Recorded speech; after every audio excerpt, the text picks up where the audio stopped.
മൂന്നാറിൽ വീണ്ടും കാട്ടാന ആക്രമണം. ഞാൻ നേരത്തെ പറഞ്ഞു, പടയപ്പയുടെ ആക്രമണത്തിൽ കാറ് നിശേഷം തകർന്നുപോയി.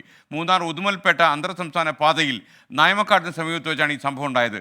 ആന്ധ്രാപ്രദേശിൽ നിന്നെത്തിയ വിനോദസഞ്ചാരികളുടെ വാഹനമാണ് കാട്ടാന ആക്രമിച്ചത്. രാഹുൽ വിജയൻ ഇടുക്കിയിൽ നിന്ന് വിശദാംശങ്ങൾ നൽകുന്നു. ഗുഡ് മോർണിംഗ് രാഹുൽ വിജയൻ, വിവരങ്ങൾ.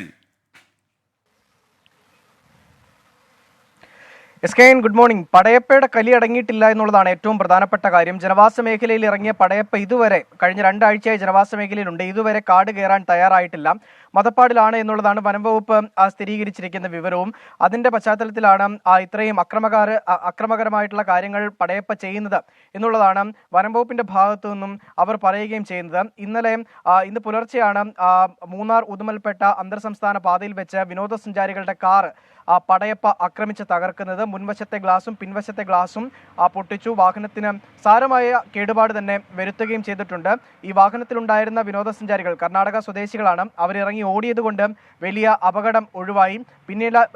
പിന്നാലെ ഈ കാറിന് പിന്നാലെ എത്തിയ മറ്റ് ആളുകളും നാട്ടുകാരും RRT അംഗങ്ങളും ചേർന്നാണ് പടയപ്പയെ പിന്നെ ഈ പ്രദേശത്ത് നിന്ന് തുരത്തിയത്. ഇപ്പോഴും ആന നയമക്കാട് എസ്റ്റേറ്റ് മേഖലയിൽ തന്നെ തുടരുന്നു എന്നുള്ളതാണ് മനസ്സിലാക്കാൻ കഴിയുന്നത്. Thank you Rahul Vijayan.